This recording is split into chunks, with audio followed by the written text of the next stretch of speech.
Goedemiddag iedereen, we zijn hier op de boekenbeurs, de laatste dag van de boekenbeurs. En we zijn hier met mijn boek, het dagboek van Granaat in Damascus. Een van de mensen die mee heeft geschreven aan dit boek is Kevork Almassian. En ik ga hem nu eventjes zichzelf kort laten voorstellen. Kevork, can you shortly introduce yourself, who you are? Yes, of course. My name is Kevork Almassian. I come from Syria, from Aleppo. I'm Syrian from Armenian origins, and I studied international relations and diplomacy, and also I'm doing master degree in political science. At the same time, I'm the founder of Syriana Analysis. It's a YouTube platform to create videos. I post news and analysis what's going on in Syria, but I also post my own analysis, and I host other experts and journalists to participate in my videos. It's all in English. The people can go and search Syriana Analysis, and they will find more than 100 videos already on Syriana in the last 10 months, with over 2.1 million views, which is something good for a Syrian journalist who is trying to deliver a message or deliver the other side of the story of what's going on in Syria to the Western audience. So my project Syriana Analysis, the targeted audience is basically the Western audience in Europe and in the United States, because we all know at the moment that the decision making that is going on in the international arena, let's say, is basically coming from the Western capitals. That's why I try to influence on the public opinion of Western people in order to try to create a balance of what's happening, a balanced coverage of what's happening in Syria, because unfortunately in the last 7 years the majority of the Western mainstream media outlets were one-sided and very biased against the Syrian government and against the people who were living, the majority of the people who were living in the government-held areas.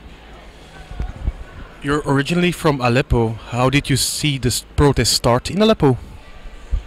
Actually, the protests in Aleppo, when the protests started in Syria, basically in 2011, in March, May 2011, Aleppo was completely calm and silent till June, July 2012. So after 1 year and 3 months, basically, there were no mass protests against the government. This is all documented, and there were tens of people in some radical Islamists were protesting against the government. But the real problem started in June, July 2012, when militants from the suburbs of Aleppo, especially the suburbs, the northern suburbs that is close to Turkey, from Hiritan, Anadan, Hayyan, from these villages, and the leader was, his name is Haji Maria, he's now dead.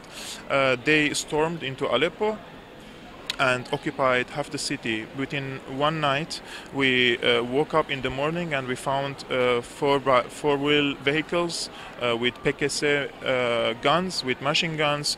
They are moving around in eastern Aleppo. So they tried to, at the beginning, they tried to convince the Aleppo people to join the protest, but the Aleppis were not interested to join it, because they found that the government of Syria is legitimate, and also it serves the interests of the Aleppo people, which is the economic capital of Syria. So they didn't join it. The Turkey and Qatari intelligence agencies, they imposed this war on the Aleppis through the people living in the suburbs of Aleppo, through guns, through terrorism, and through coercion. And from June 2012 until December 2016, half the city was occupied by the Turkish, Qatari, Saudi-backed terrorists. And they killed almost 11,000 civilians in the western neighborhoods of Aleppo, which is the bigger part of Aleppo, and that the majority, 1.5 million Aleppis, were living in that area, comparing to 160,000 Aleppis living in eastern neighborhoods. And these people, some mainstream media also say that President Assad was bombing these civilians. but the eyewitnesses and the people who went out from eastern neighborhoods at the end of the crisis in December 2016, all of them were welcoming the liberation of eastern Aleppo, because it returned into an Islamic emirate. There wasn't any sort of liberal democracy or secularism in that area. People were forced to pray on Fridays. If you don't pray, you will be lynched in the streets. Kids were beheaded in the streets of eastern neighborhoods, including 9-year-old Palestinian boy who was accused of being a shabih. This term is a very dirty term that the so-called revolutionaries use in order to accuse anyone who says no to their ideology or to their project, including me, that they consider me and others who try to tell the entire story to the outside world that we are shabihs and we deserve to be dead. There was a big difference in Western media coverage and what was really happening on the ground in Aleppo. Can you explain that difference? Actually, the difference, the reason for the difference between the coverage of Western mainstream media outlets, the majority of them, and what was really going on in Aleppo, because of the political project. Most of these corporations, the funding is coming from either governments or private corporations who have the interest of a regime change in Syria. So we don't expect that they do an objective, real coverage, unbiased coverage of Aleppo. That's understandable because of their where do they get their money. But sometimes the coverage reached into a point of embarrassment, like 180 degree of difference, which makes a lie. There were a lot of examples that I documented on Syriana Analysis, but also on my personal profile on Facebook and other blogs. There were people dying in Aleppo by missiles coming from eastern side, and it's all documented by videos and by intention. The people are saying we are firing, these rebels are saying we are firing these missiles, but at the same time the Western mainstream media were either silent of this in the coverage of these crimes, or they were covering the false narrative of what's happening in Aleppo. But in December, when 2016, when the Syrian army, backed by the allies, they liberated Aleppo, everybody understood. I will tell you why the people understood that the mainstream media were lying, because as I said, in eastern neighborhoods there were around 160,000 only civilians, and only 5,000 of them chose to leave to Idlib. So 155,000 civilians, they chose to stay with the government. If they have a real problem with the government, the government gave them the choice to go and live in the rebel-held area, which is Idlib. But they chose to live with the Syrian under the governance of the Syrian government, and only 5,000 left, which are the militants and their families, to Idlib. And the Syrian government respected the deal with these militants. They are now free in Idlib. Some of them are already in Turkey. But the rebels, they didn't respect their deal. There was the Fua and Kafaya deal with these militants, so that the civilians would be evacuated from that area to Aleppo. And when the buses arrived to Rashidin in Aleppo, a suicide bomber came from Al-Nusra or from Ahrar al-Sham, and they killed 120 civilians. 80 of them are children. 80 of them are children. And at that time, Western mainstream media, the CNN called it a hiccup. Others accused the Syrian government of bombing these people. I also documented this on Syriana Analysis, how the car came from the suicide bomber with the blue car. He came and bombed among the children who were trying to eat the chips, Derby chips, because they were, for 2 or 3 years, they were besieged, and they were very hungry, and they were in a very miserable situation. So this is, as I said, it's becoming embarrassing, because imagine that even the media refuse to cover an issue that is humanitarian. 120 civilians die, 80 of them are children. They call it hiccup, or they accuse the Syrian government of bombing it, while we know during the course of the war, for 7 years, there was no one single suicide bomber from the Syrian government side, because the Syrian government is a secular government and the army is a secular army. They don't resort to suicide bombings or car bombs. On the other hand, tens of thousands of suicide attacks happened from the rebel side, car bombs, and the infiltrators who come and bomb themselves among the people came all from the opposition side. One of the most famous groups during the Battle of Aleppo were the White Helmets. They are much celebrated here in the West. They also got awarded a Peace Prize here in Belgium. Could you give your opinion about those groups and why are they so celebrated here in the West? The White Helmets basically is founded by a British ex-military officer. In 2013 he founded the White Helmets in order to save the civilians in Syria. They wanted to replace the civil defense of Syria. They are funded up to more than $100 million by the United States, Britain, Germany, Qatar, Turkey, and other governments. They claim to be objective or neutral in the conflict. However, we can see a lot of examples and a lot of pictures of them. They are dancing over the bodies of Syrian army soldiers. They are calling them shabihas. They are even faking videos of saving or rescuing people in Aleppo, and many of these so-called volunteers, they are not volunteers because they have a very good salary comparing to any worker in the Syrian civil defense. These workers in the White Helmets, they work like a part-time fighters and part-time rescuers. We can see them under the flag of Al-Nusra Front fighting. Al-Nusra is Al-Qaeda branch in Syria. They fight in the mornings with the Al-Qaeda, and at nights they became suddenly rescuers and the cute people that a lot of people cheering, unfortunately, and a lot of people paid donations to this body, which works solely, and I insist on this, they work solely in Al-Qaeda held areas, so they have the blessing of Al-Qaeda in Syria. Even Al-Qaeda and, for example, Al-Muhaysini, Sheikh Al-Muhaysini is a Saudi, a very radical cleric who leads some factions of Al-Nusra Front in Syria.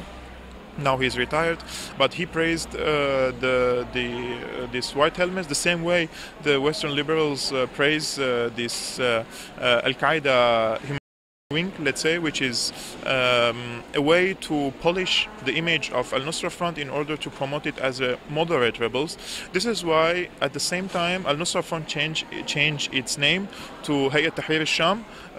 They said we are no more Al-Qaeda, we want to become moderate rebels, but their actions on the ground is, if our audience are interested, they can check my channel and see hundreds of examples how they behead people. They stone women to death, accusing them of adultery.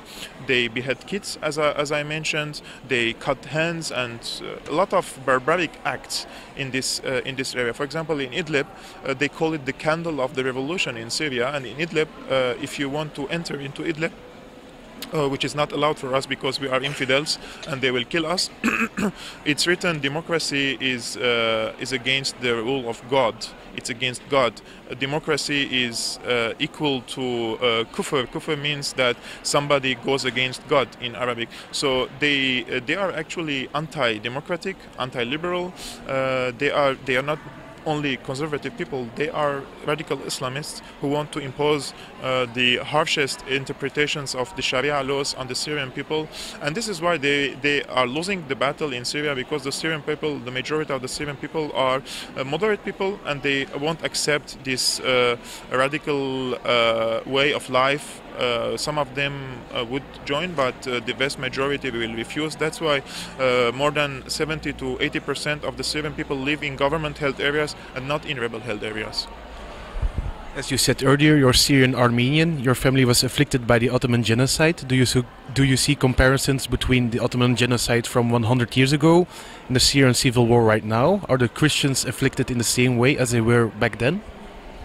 First of all, the grandfather of my grandfather, also his name is Kevork Almassian, and he was murdered in Kharpert in the Ottoman Empire. He was a priest, and he was burned by his followers in a church in Kharpert.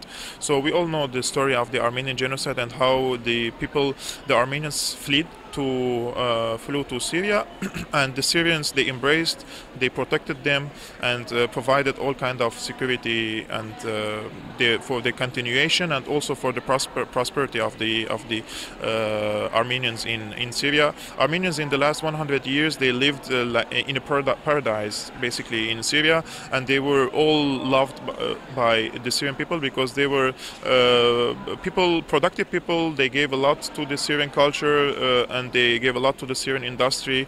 So they were the good people in Syria. However, in 2012, when the war started in Aleppo, there were in many cases the Turkish-backed militants. They kidnapped only Armenians on purpose. For example, buses, when there are buses on the highway, they come to invade the bus, capture it. They take only the Armenians from the bus and allow the bus to go. And there are many examples of our friends from Aleppo. Their fate and destiny is unknown until this moment.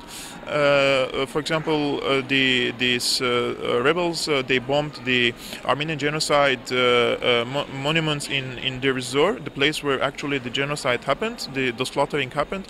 In Raqqa, Armenians were derived away from Raqqa, from Aleppo. A lot of Armenians, they liken what's happening now in Syria with the Armenian genocide because 100 years ago we experienced the beheadings. We saw there are pictures even on the internet for beheadings, for competition who will collect more ears of Armenians between the Ottoman soldiers at that time.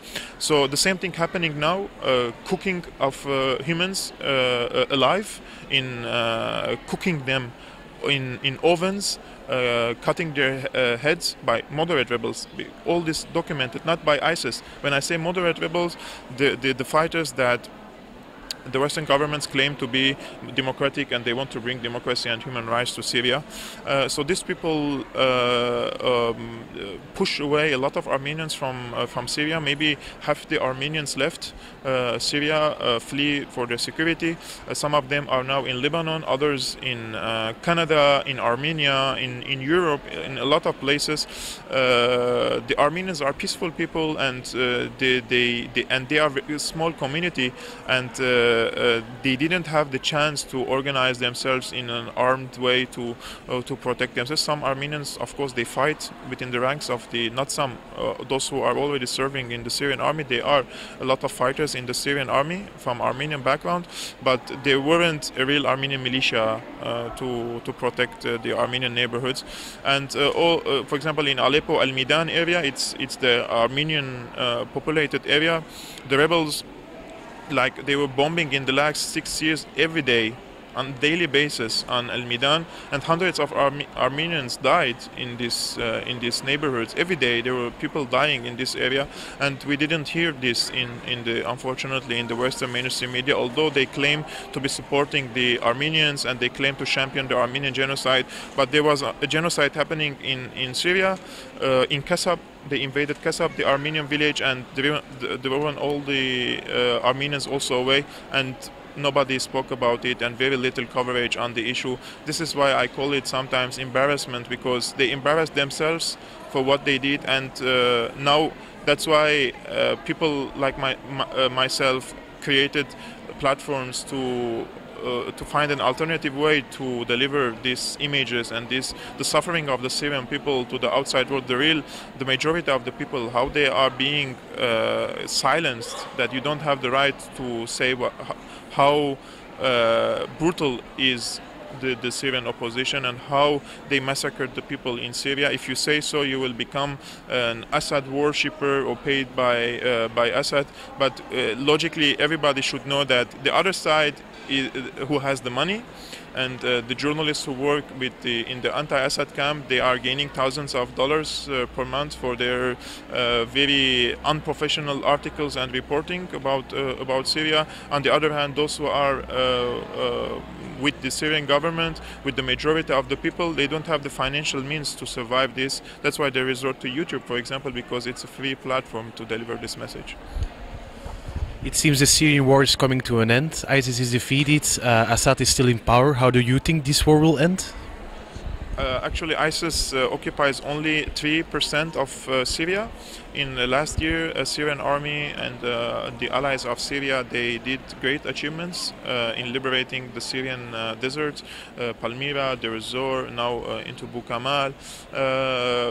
ISIS will be eradicated from Syria within months maximum.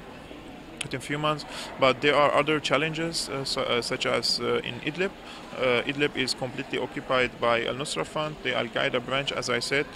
Maybe the Russian-Turkish rapprochement, the escalation zones will help to ease the tensions in that area or solve the crisis there in political way. Or if it didn't work, then the Syrian army have no choice but to resort into force and kick out the Al-Qaeda from Idlib. But on the strategic level, the biggest challenge for Syria is the case of the Kurdish separatists. First of all, Kurds are a major component of the Syrian people. They are an essential part of the Syrian society, and they are part of the other 22 different communities, ethnicities, and religious sects in Syria. And so preserving their social, cultural rights is our duty to promote and to preserve their existence in Syria. However, not all the Kurds, but the separatists of them who want to take part of the Syrian land and create a federalism against the will of the Syrian people. This is against the constitution in Syria and against international law. The whole geography of Syria is recognized by the UN as a whole, and if the Kurds want their piece of cake from Syria, they have to make a referendum and the participation of all Syrians, not themselves. It's not like me and you we choose to be to create a federal state in our room, and we are the only two who are voting for it. Of course, it will be in the favor, in their favor. The Syrian people, the vast majority of them are against dividing Syria on sectarian and ethnic basis, because Syria is no more a Syria without the existence of any part of any community, of other communities. Syria is a mosaic of all these communities together, and that's what makes it Syria for 7,000 years old civilization. And if the Kurds want to take, some Kurds want to take their geography in an area that they are not even a majority in it, then they have to face the will of the Syrian people, who will refuse to give their homes, their farms, their gas fields to only because the Americans or the Israelis want for the Kurds to have their own state. For the Americans, this is a geopolitical issue. They want to create a buffer zone in eastern Syria consisted of the Kurds in order to, in north and in east Syria, in order to disconnect Syria from outside world, in order to disconnect Syria from Iraq, and to disconnect Syria from Turkey.